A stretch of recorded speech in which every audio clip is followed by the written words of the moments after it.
we mentioned, the people that you work with. You mentioned artists, and a lot of people say artists are like the new athlete in terms of just branding deals and stuff like that. Like that's really a part of their package now. How has that theory come alive in your marketing work with brands like Puma and Adidas? Yeah. I mean, I think the allure of entertainment marketing, right, is when you tap into culture to like sell products or like sell trends or create demand for something, right? And I think there's definitely artists that can do that, and like an artist that could wear something that nobody else would wear and they can sell it like crazy, like Rihanna, for example. Like nobody was wearing Puma when I worked at Puma, right? But Puma and Rihanna. And Rihanna literally transformed like the brand. Like they had to design things to keep up with her style. And like eventually like that caught on, and then people started actually wearing the product. They thought it was cool. Like there's people that can sell style, and there's people that can sell tickets in music. And sometimes it's not the same.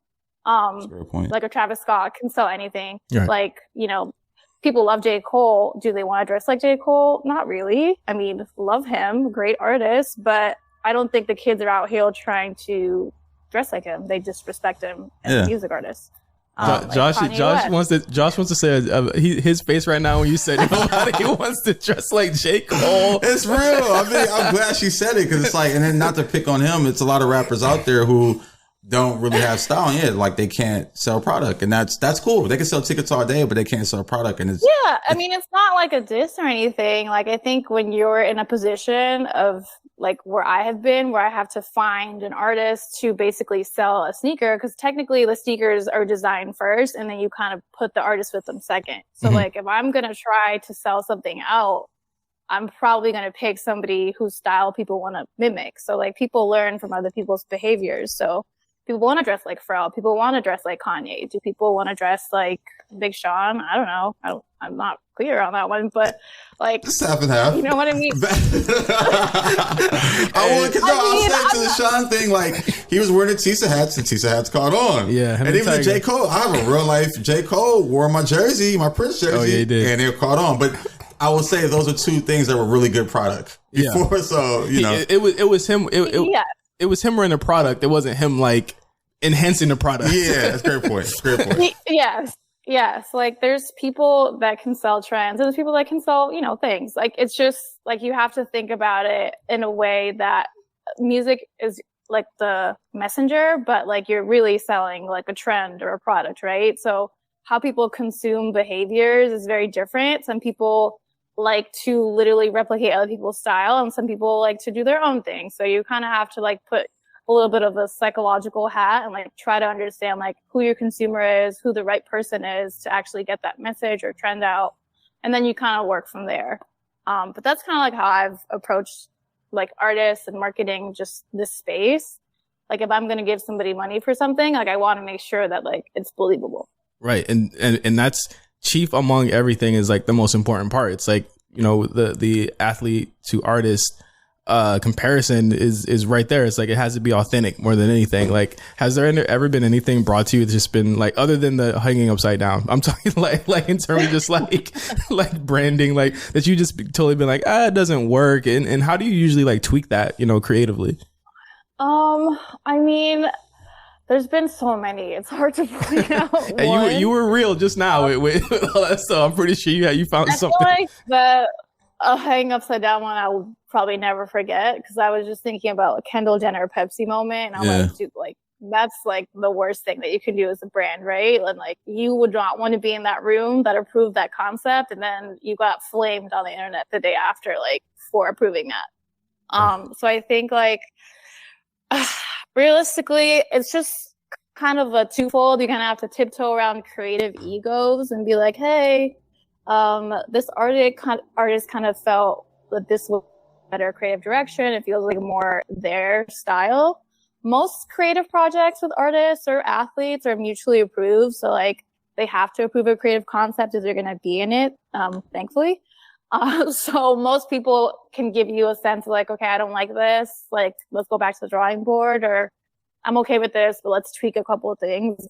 But like that one instance, it was just like, I'm not even going to tell anybody about this. Like, y'all need to change this right now, because I'm not bring that back to a talent at all.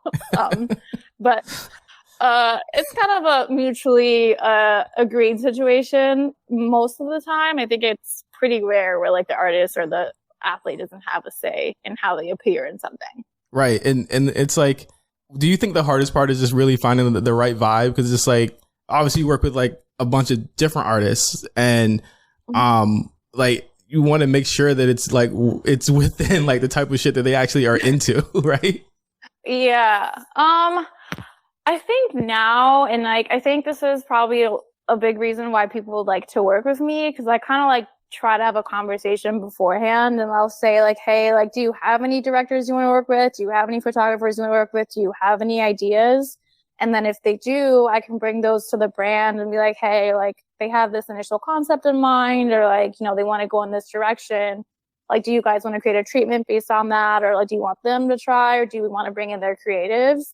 I think people have gotten to trust me because it's really conversational, and I wouldn't ever feel comfortable kind of forcing somebody into a box. But I've developed a lot of friendships over the years where I can have like conversations with like, okay, like what do I need to do to get this done in a way that you're comfortable and like the brand is comfortable? So it's really about communication, honestly. But very rarely have I been in situations where people are like, I don't want to do this. Like, this is not for me, and it's not workable or fixable. But it does happen. I have seen bad things get approved, but luckily, nothing I've worked on. But I have seen other things come out where I'm like, ooh, who approved that? But yeah, you know, it's just kind of like a case by case situation for sure. Right. Right. No, that makes total sense. It's funny. I was thinking about that like intersection of like artists becoming creatives, and like, have you seen a lot more of that with just brands you're working with, where they're kind of like leaning on the artist for creative instead of like coming to them with like prepackaged things? Oh, 100%. I think like when I worked at Adidas, like towards the tail end, I had signed Donald Glover onto like his partnership. And Donald is just first and foremost a creative, right? Like that's what he does best. And it was basically like, they were like, what do you want to do? And he was like, well, this is what I want to do. And they were like, okay, here's the money, go do it. So that was great. Yeah, I remember that was dope. I remember he did the they airdropped the pairs to people at Coachella. Yeah, he airdropped people sneakers. He built that whole movie theater at Coachella when he headlined, and he streamed Guava Island. Shout out Amazon, because I think that was an Amazon movie. It was. And like he really kind of made that his own. I think that was really a creative partnership, whereas like nobody's really trying to dress like Donald, but they are interested in what Donald has to say as an artist or as a creative in like the entertainment space. So they kind of let him have that, and that was really cool to see. But other people, like more on the hip hop side, like they kind of tend to want to be shown ideas. More of the bigger artists present their own, but a lot of like the emerging artists, they're not quite sure who they are as artists yet, or like they're still trying to figure out their creative direction, or they don't really know. So a lot of those people like to be shown concepts based on like what the brand feels is a fit, and then you kind of work from there and work together to make it make sense for them. Right. That's interesting. Yeah, I would always assume the younger artists would be like, oh, I want to design my own shoe. It's like, slow down, buddy. Well, I mean, for sure. Yeah. It's like, okay, like we're not there yet, but let's do the social post first and see how it goes, and then go from there. But I had a situation like that for sure. Like I've worked in situations like at the beginning of Jack Harlow's career. He always knew he liked New Balance, and I helped them connect together, and they did something small, and like, look at him now. Yeah. Like his own KFC meal. Literally. So what I really want to get into is like you work with Khalid, of course, and you've worked with, you know, a bevy of artists, but you moved from brand to artist. Like, how was that transition? It was, I don't know. I think when I was at Adidas, I want to say maybe that was 4 or 5 years ago, probably 4. There's only so much you can do when you're in this corporate world that feels like new. Right. And you're kind of doing the same, shoe drops. You're doing the same, things every season. Like, there's only so many events and parties and, collaborations you can do, where I just kind of felt stuck. And I ended up leaving Adidas, and I didn't actually know what I wanted to do. I quit. I booked a month-long trip to Japan. And then I was like, I'm just going to figure this out when I come back. So I came back. I had no job technically, and I had kind of worked with Khalid's manager briefly. And he had kind of just called me randomly and was like, hey, I'm thinking of hiring somebody to do like marketing and creative and partnerships for Khalid. Like, what are you doing? And I was like, actually, I just left my job, so I need income. This works out for me. So it was kind of just a timing thing really, but it's very different being on the artist side. I think because I had that brand experience, I knew exactly what to do and what to look for. So like now the brands became my client. All right. And I really am specially trained to cater to them because I understand their lingo and I understand the timelines and the cadence and like what they need. So I can really talk to them in a way that they understand and like appreciate. I think when you're on the artist side, you do have a little bit more leverage, given that Khalid is he's a younger artist, but he's definitely up there in like the pop R&B urban chart world. So he can have more leverage creatively, just financially, like there's just more resources than an emerging artist, of course. But I was able to kind of jump right in and understand exactly what needs to be done on the brand and marketing side, and just like really step in and like build that business. Because now the brands are my client and like I know how to talk to them, I know how to get money out of them. So I know exactly what to say or do. Like I was negotiating deals for the brands, like now I'm negotiating for the artists, so I know exactly where those budgets are and I know what to ask for and like where to find it. Yep. Right. And not a lot of people have that double fold experience. So I think it really helped him grow his business on the brand side for sure. And I do this to a lot of my friends, like who are managers, who have artists, like I give them advice and just little things to know, like legally, like, how you negotiate things, like royalties, percents, usage, territories, like you name it. I've done it and I can speak to it pretty well. So if somebody's trying to get one over on me, like guess what? But like, I know exactly what you're trying to do. I don't need to talk about this anymore because I know what I need to say here.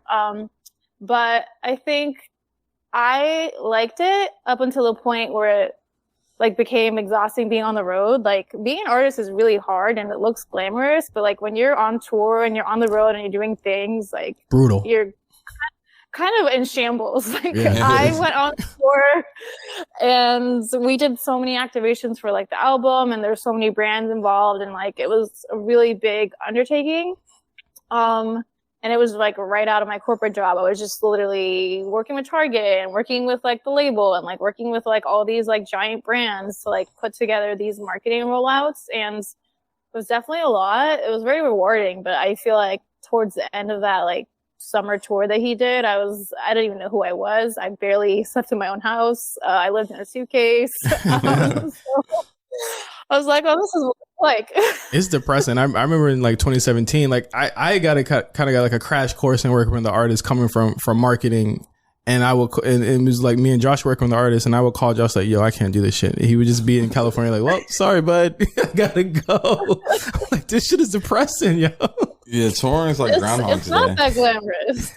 It's not a glamorous life. Like you're on the road, you kind of shower where you shower, you're kind of eating horribly. It's not great. Like it's just not great. I don't envy that. I don't do it anymore, but I tried it. It wasn't for me. So now I just work remotely and I come in and out when I need to, but, I definitely liked it because it helped me just understand the other side of the business. And right. When you're on the talent side, it's just not the same as the brand side. And because I knew what the brand side was like, I could take that experience and like really just reverse it and like apply it to like the clients and like all the brands that I was managing.